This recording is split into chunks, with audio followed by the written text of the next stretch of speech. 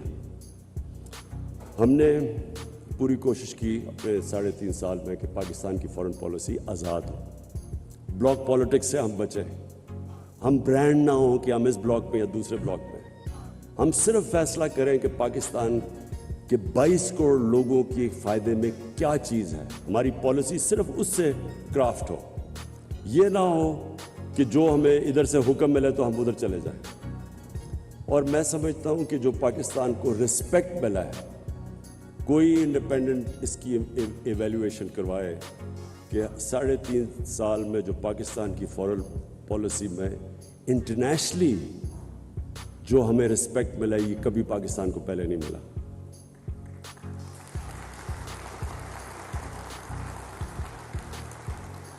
ہمیں بڑا ناراض ہو کے ایک ہمارے بڑے طاقتور ملک کہا جی آپ رشیا کیوں چلے گئے. ایک ملک کو کہہ رہے ہیں کہ آپ نے رشیا کا دورہ کیوں کیا اور غصے ہو گئے ہیں. ہندوستان جو ان کا ایلائی ہے کوڈ کے اندر, ان کا ایلائی ہے, اس کی پوری مدد کر رہے ہیں. وہ نہ تو صرف ہندوستان وہ روس سے نیوٹرل ہے, وہ ان سے تیل امپورٹ کر رہے ہیں جب ان کے اوپر کوشش کر رہے ہیں سینکشنز لگانے کی کہ رشیا کو پریشرائز کریں. اور میں آج بیان پڑھ رہا ہوں برطانیہ کی فارن سیکرٹری کا کہ جی ہم ہندوستان کو نہیں کہہ سکتے ان کی انڈیپینڈنٹ فارن پالیسی ہے, اٹس این انڈیپینڈنٹ کنٹری. تو ہم کیا ہیں, ہمیں تو صرف آپ وہاں کیوں ہیں.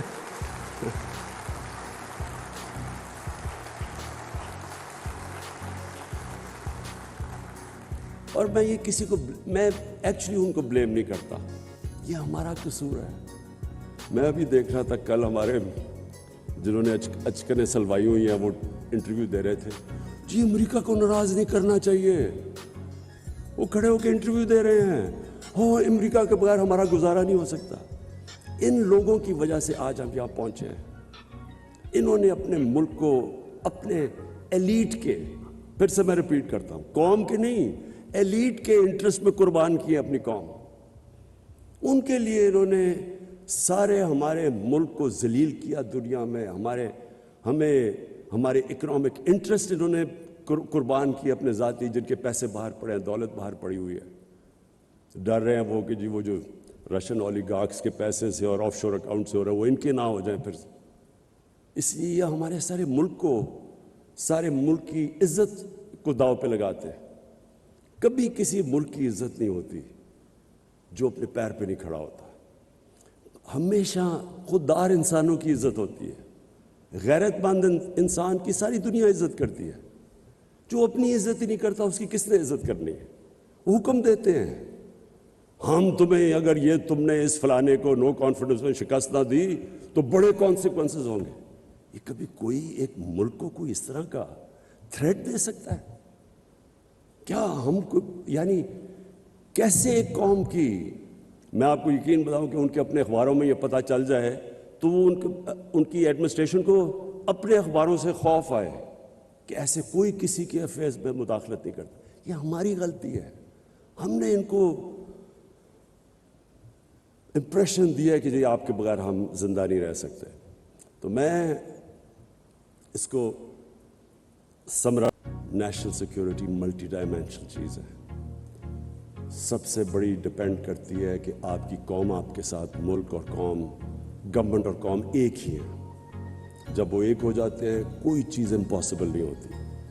اور وہ تب ہوتی ہے جب کہ گورنمنٹ لوگوں کے انٹرسٹ, ان کے نیڈز کی دھیان رکھتی ہے.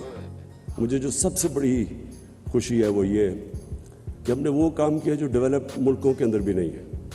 Universal health coverage. ہم نے ہیلتھ کارڈ لے کے آئے ہیں جتنے ہمارے صوبے ہیں, پنجاب, کے پی, گلگت بلتستان اور آزاد کشمیر. ہر خاندان کو ہم نے